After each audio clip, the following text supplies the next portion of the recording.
Larry put together a couple documents early this morning.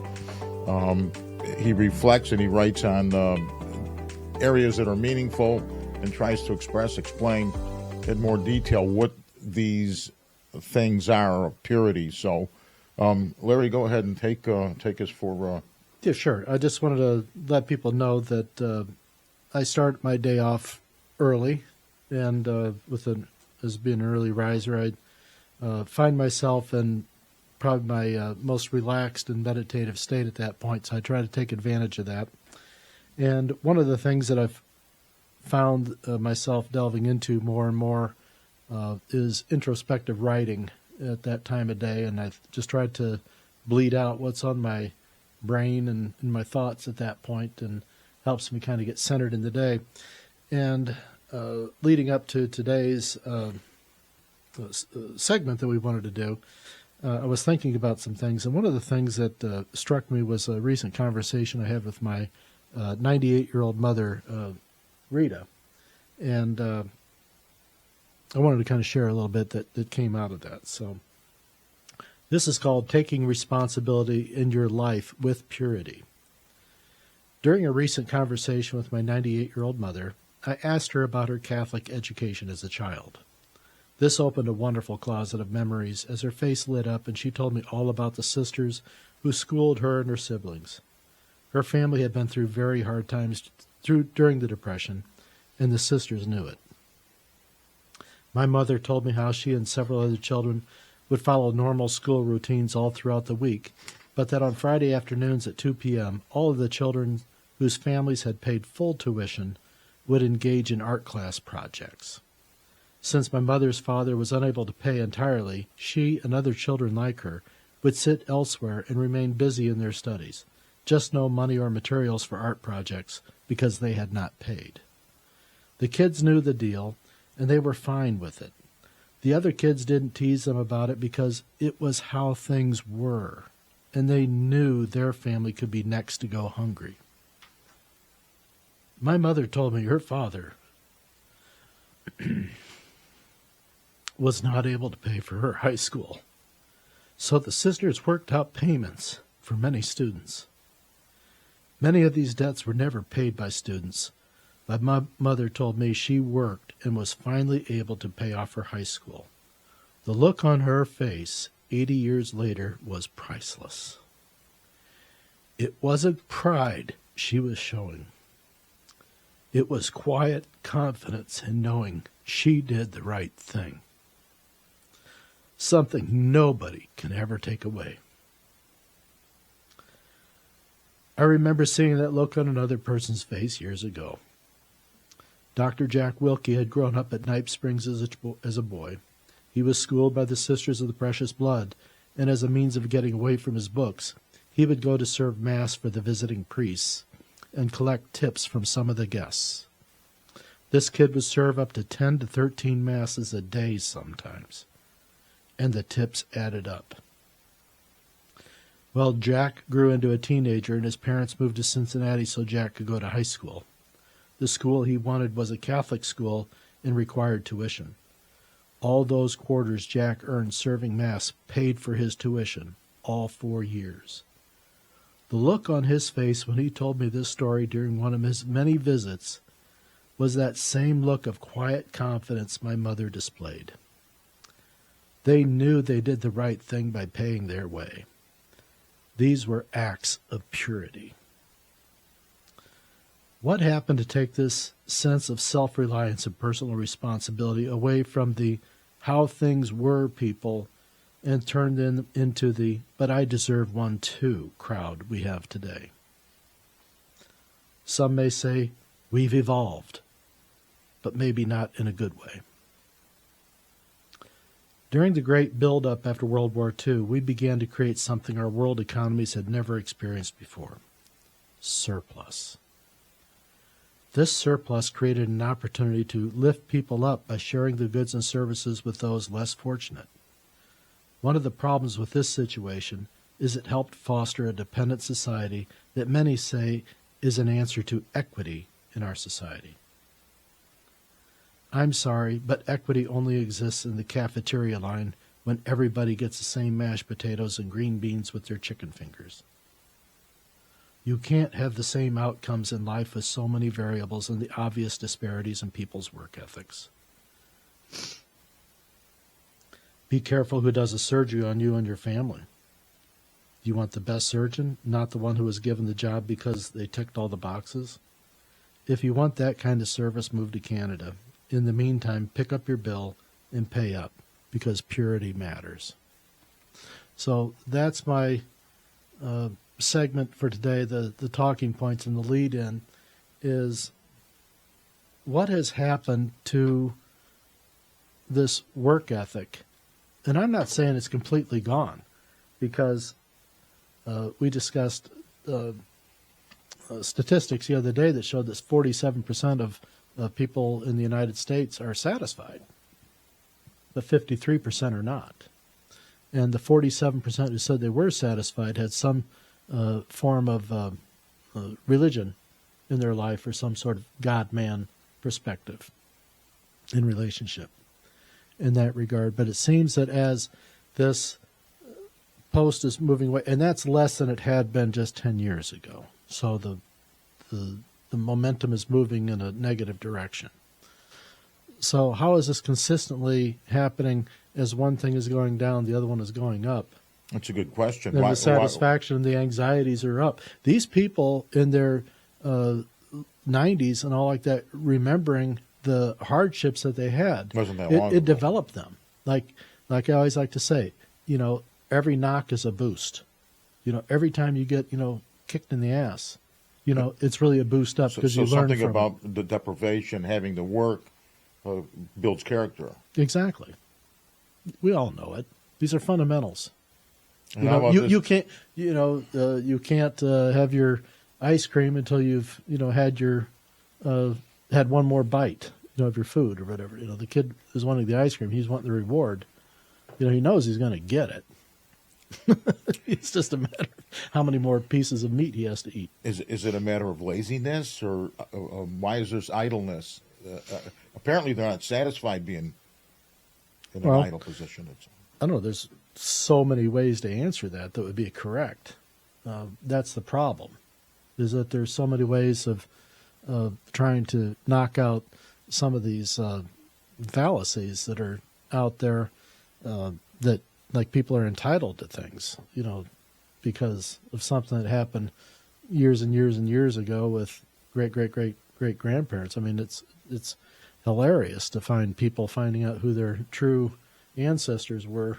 Some of these going to shock. I mean, Sonny Austin the other day. I mean, but your great grandfather or whatever is a slave owner. But right. Yeah, but she's a victim.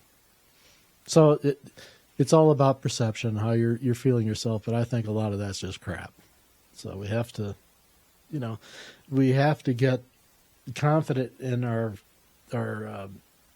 system here, with, like, these older folks are. There's value in that. There's beauty in that. Well, do we have a welfare state that's developing where people? Oh, of course it is. Everyone knows these things. These are happening all around you. We have, they're letting in millions of people right now to come join in this, giveaway. Great experience, great giveaway.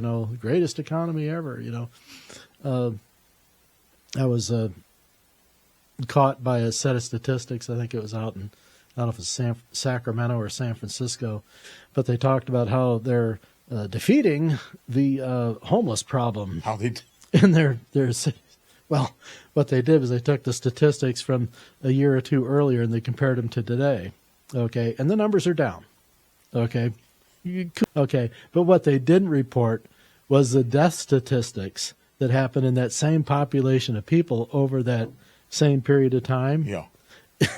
It actually was about the same amount as what they're declaring that their homeless population went down, was just by this people dying off. Yeah, that didn't get included next time. So the one time they didn't include dead people in their statistics for their votes. And you had also mentioned that there's some of the repercussions of the state of affairs that we're in, and not pursuing perhaps work and some other things.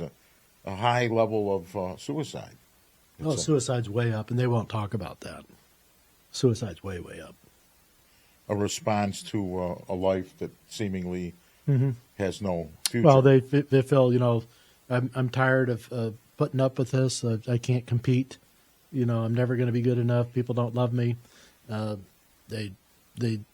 This is what happens when you stop talking to people and you shut down your social circles.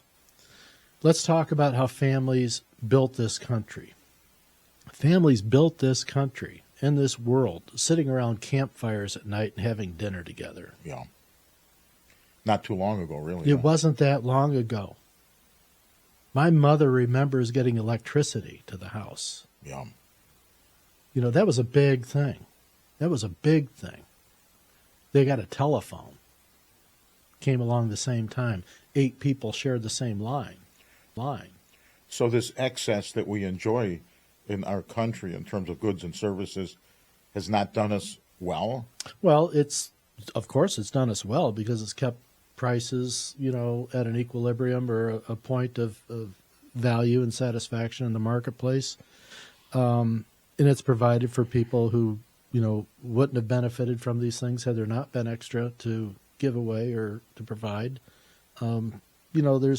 There's always a good side and a bad side to it. Okay. To it. It's when it gets abused and these privileges, aren't appreciated. Yes. To the point to where somebody wants to participate in that exchange, so to speak. They always want to be taking. They want to participate. They want to be on the getting side. Okay. Of stuff. Yeah, it's not really a shared exchange. What can we do to they're taking help each other? No, because I'm entitled to it. I deserve it, and I'm going to get mine. And this goes across. This is not endemic to one culture. It's just how people have been. It's how people have gotten to be. Yeah. I read a book years ago, and the gentleman, his name is John David Garcia. It was more of a thinker and a moral society, and people were going to evolve. But anyway, he made an interesting statement. He said, "Bureaucracy is the welfare state of the middle class." How would you respond to that? Bureaucracy? Well, it's a way to keep people tied up. And he's saying for the middle class, that's their welfare state. Well, that's why big government is, not good. All these jobs they talk about this administration having created. Well, most all of them are in, government jobs. Yes. There hasn't been a lot of factories saying, hey, we're busting out at the seams right now. There's stories of things that people are coming in and meeting market needs and stuff like that and gangbuster business. Good for them. Go for it. But across the board, I wouldn't say that people are reporting that, hey, we need, 3,000 people to come work for us. Right. That's a rare story to hear. Right. Yeah. So Larry's indicating that work is an important aspect, purposeful, meaningful work for people to build character, and that these choices lead to a purity or an exquisiteness of what one is doing. And it could be anything as long as it seems to be meaningful. It's an understanding about the relationship of value and trade. And there's a correlation that goes with that. There is a relationship in the value and the correlation in the value of your trade in your prayer life. That's as well. Sure. Okay. Talk a little bit about like I said before, Our Lady is asking for your investment in yourself, in your spiritual life, to try to understand these things as her call to purity. She wants you to invest in yourselves and not complain so much about everything around you. Work on yourself, make that relatable, and people are going to see that, and they're going to want to come to your way of thinking, and they're going to come over to your side of the story. One of the things that Sister Mildred reported in her apparitions is, the Blessed Mother said, prepare oneself. And, of course, you meant through prayer, penance, and suffering. Prepare oneself through prayer, penance, and suffering. How would you explain that? Guilty. Guilty is charged. Old man's guilty. We'll see him in a few years. I mean, yeah, but there's investment in these things, but they build character. Yeah. They build confidence. What would penance look like, Larry? Because it's an idea that how would Well, penance penance- manifest itself? Well, penance could be just a way of maybe I would say if you want to go into a restrictive mode, it could be a way of safely restricting yourself from certain foods and pleasures that you enjoy. Okay. You might really enjoy a fine Merlot or something like this, but you just say, you know what, I'm just gonna, Deprive the flesh of something. I'm just going to, have my ice water tonight, and maybe a little. I'll go all the way and give it a lemon slice. Okay. Yeah, go all the way, right? I'm in there. Yeah. No, I think that's it's. No, it's little things. Penance doesn't have to be, slapping your back with the. Yeah, with the 5 cat tails. The old timers used to do. Well, and they still do. There's. We don't do that. We're chicken. Obviously not. The only thing that's patting my back is usually 4 fingers and a thumb, But no, you don't have to take these medieval interpretations, give up some of the stories that these artists brought across, in these medieval portraits and things like that of this, scourging and things like this. Sure, yeah. Right. Heaven doesn't want you beat up and destroyed. You're not much use that way. Right. There's plenty of other things can happen to you to get you there. You don't need to do it to yourself. Well, you've had plenty of getting beat up over 24 years. But I'm not just talking about you. myself. Yeah. And I'm not saying that everyone needs to do what I did, because I would say stop now, don't. I really would. Yeah. Think about it, because it's going to cost you. But it'll grow you too. So, look at all this. Who would have thought that, we'd be doing this? Nobody. Definitely not about me. Right. Not when I was younger. Boy, I tell you, there's a story there. So what else you got on that one? Well, I remember you talk about surplus. I remember at the end of World War II, all the tanks that weren't used were brought back to the United States, and they were going to recycle them through. Why would you bring war equipment back home? Well, you can. Don't you just leave it in Afghanistan? I suppose you could. I think they did. That doesn't make. Normally no. Well, that's what we did. What's that about? Why would you leave that kind of equipment? I don't know. Ask the Pentagon and Joe Biden. Yeah. So we live in crazy land Come on, right now, ladies and they're gentlemen. probably using it down in Lebanon now. Yeah. Who knows? Right. Perpetual wars and it? things. Well, Our Lady intends with our Lord and Saint Joseph to correct our projection to a new world, and so but perhaps we can be a part of that in a positive way through Our Lady of America and her call to all of the children, all of us, to participate in that conversion of the world. Nonetheless, as we sit here today, I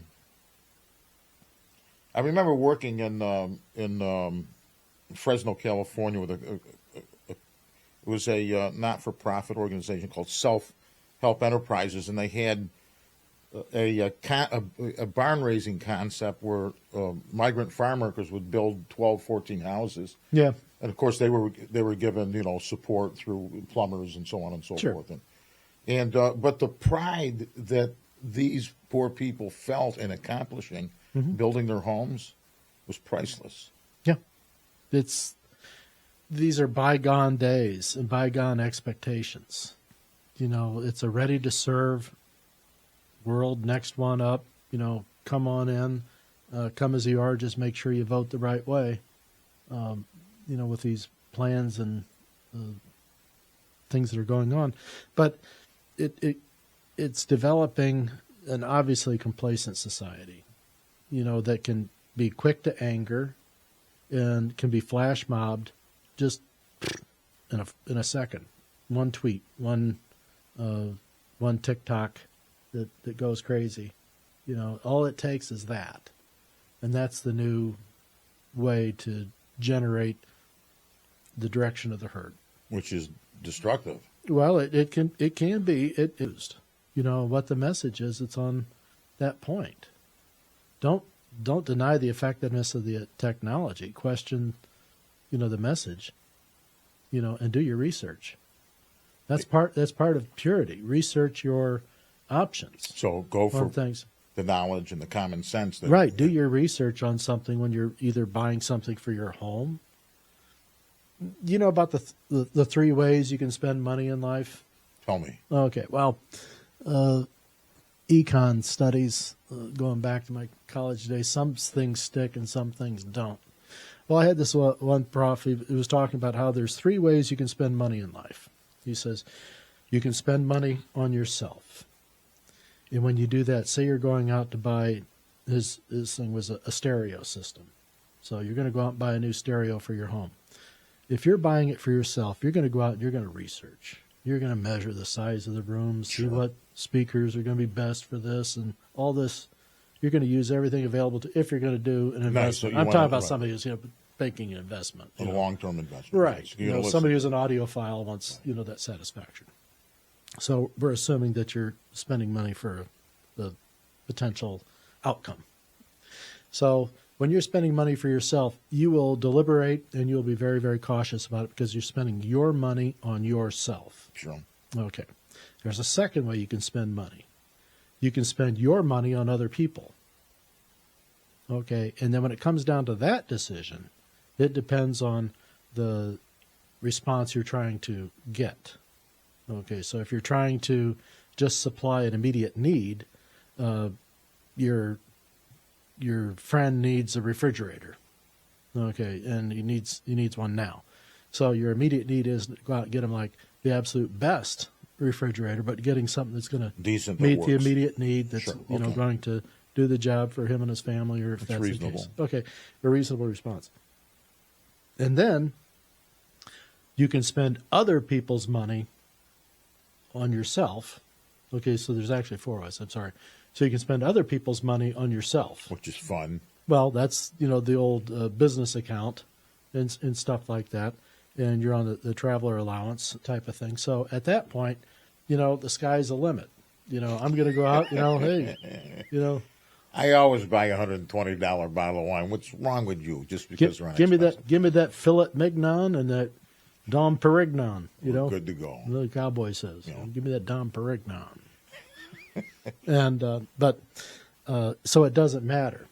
But then you can also then spend people's money on other people. And that's what government does.